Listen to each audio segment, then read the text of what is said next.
Assalamualaikum warahmatullahi wabarakatuh. Selamat malam kepada Ibu dosen pengampu mata kuliah Arsitektur Kota.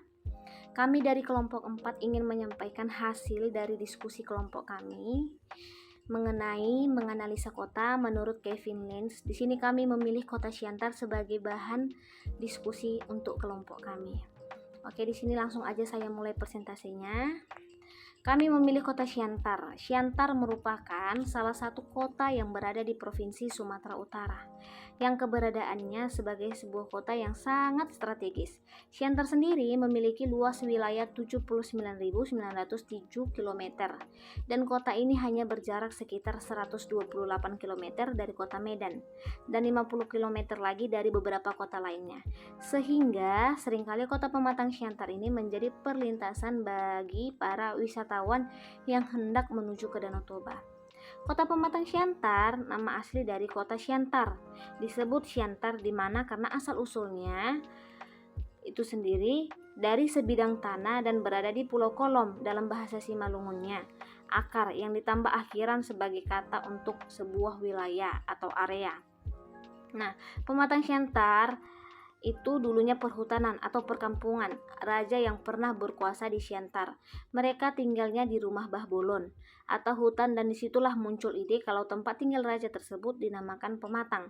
Sementara kalau kata Siantar sendiri makna dari perhutanan atau perkampungan raja yang pernah berkuasa di Siantar. Mereka tinggal di rumah Bolon atau di hutan, dan disitulah muncul ide kalau tempat tinggal sang raja tersebut dinamakan dengan Pematang. Jika digabungkan nama tersebut berubah menjadi Pematang Siantar, yang berarti istananya raja. Nah, untuk jalur atau jalan penghubung menuju kota Siantar.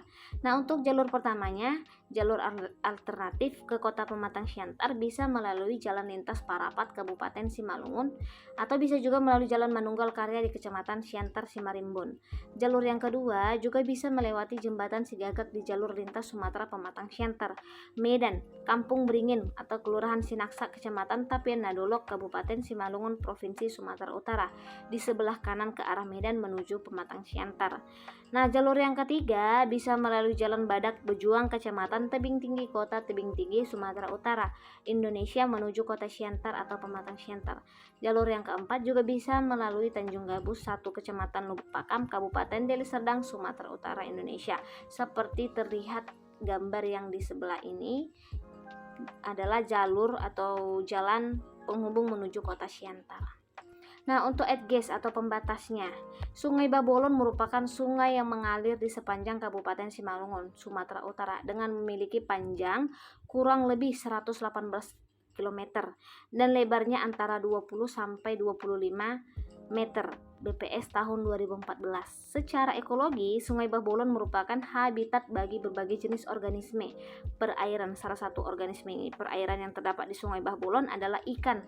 Hal ini dapat terlihat dari hasil tangkapan nelayan di Sungai Babolon tersebut, seperti ikan batak, ikan gabus, ikan lele, dan ikan sejenisnya. KHDTK Hutan Diklat Pondok Bulu yang berada di Bandar Dolok, Kecamatan Dolok Pangaribuan, Kabupaten Simalungun, Sumatera Utara. Pematang Siantar merupakan kawasan hutan untuk penyelenggaraan pendidikan dan pelatihan, sumber daya alam hayati, dan sumber penghidupan bagi kehidupan masyarakat yang tinggal berbatasan langsung dengan kawasan. Oleh karena itu, keberadaan KHDTK Hutan Diklat Pondok Bulu perlu dikelola secara lestari, yaitu dengan cara menjamin keberlanjutan fungsi dan manfaatnya sumber daya hutan dengan memperhatikan fungsi ekonomi, sosial, dan lingkungan secara seimbang. Seperti gambar yang di bawah ini adalah gambar dari Sungai Bah Bolon dan hutan yang ada di Pondok Bulu, Kota Pematang Siantar. Nah, Kota Siantar ini memiliki situs bangunan tua bersejarah yang masyarakatnya perlu ketahui. Perjalanan kerajaan ini di Siantar mengalami puncaknya pada saat pemodalan asing menanamkan modalnya di Siantar. Konsesi beserta jajarannya tersebut tidak membuat Raja Siantar bersimpati kepada pengusaha dan pemerintahan Belanda. Sikap yang diambil sang Raja Naulu Damanik saat itu justru menjadikan kerajaan ini menjadi ditakuti, walaupun pada akhirnya berujung pada pemakzulan dan pengintemiran Raja Sang Naulu ke Medan dan Bengkalis, lalu digantikan oleh Tuan Swadim sampai masa revolusi di tahun 1945. Lokasi kerajaan itu tepat berada di Pulau Holang, yakni di desa Pematang di dekat pabrik es Pematang Siantar sekarang. Konten ini telah tayang di Kompasiens.com dengan judul Bekas Rumah Kerajaan Siantar. Situs bersejarah Siantar memiliki begitu banyak peninggalan bangunan yang masih terjaga dan digunakan hingga sekarang seperti Museum Simalungun, Balai Pemerintahan, Gedung Juang, Pabrik Es, Siantar Hotel, Masjid Raya Siantar, dan rumah bekas peninggalan kerajaan tersebut. Seperti terlihat di gambar sebelah ini adalah rumah atau bangunan tua bersejarah yang ada di kota Siantar. Distrik atau kawasan.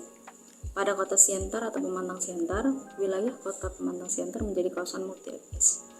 Multietnis yang berkembang diantaranya Melayu, Batak, Karo, Simalungun, Fak-Fak atau Dairi, Batak Toba, Mandailing, Pesisir dan Nias hingga Jawa. Etnis Simalungun dan Toba menjadi etnis yang paling berkembang di kota ini. Etnis Simalungun merupakan penduduk asli kota Pematang Siantar, sedangkan etnis Toba merupakan etnis pendatang namun menjadi etnis yang mendominasi di kota ini.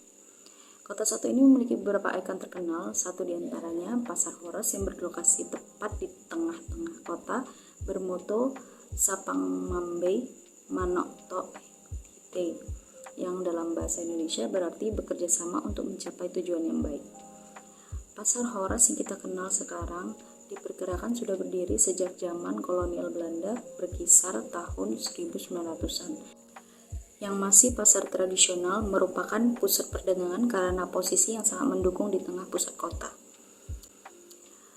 Landmark pada kota Pematang Siantar bisa ditemui pada Birmingham Small Arm atau BSA, Sidecar Monument yang terletak di Jalan W.R. Supratman nomor 11 Dwi Kora, Kecamatan Siantar Barat, Kota Pematang Siantar, Sumatera Utara.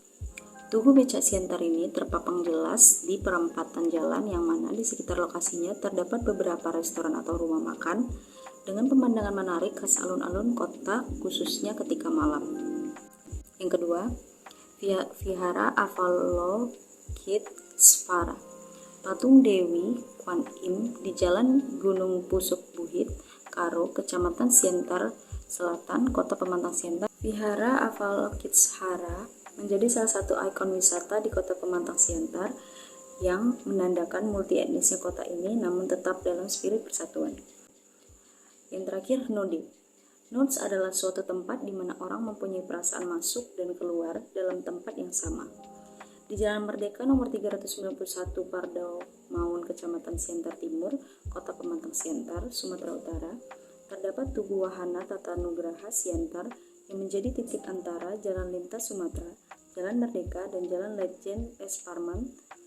Dan yang kedua ada Tugu Adipura Pematang Siantar yang menjadi ikon atau monumen tengah di Jalan Lintas Sumatera nomor 20, Teladan, Kecamatan Siantar Barat, Kota Pematang Siantar, Sumatera Utara, yang berada di titik pusat antara Jalan Gereja dan Jalan Sudirman. Sekian materi presentasi tentang analisa kota Pematang Siantar menurut Kevin Ling yang sudah disampaikan oleh Kak Erlianti Novarina Halawa dan saya Yayang Reni Mardiani Sibuan. Apabila ada salah penyampaian mohon dimaafkan. Sekian dan terima kasih. Wabillahi taufiq wal hidayah. Wassalamualaikum warahmatullahi wabarakatuh.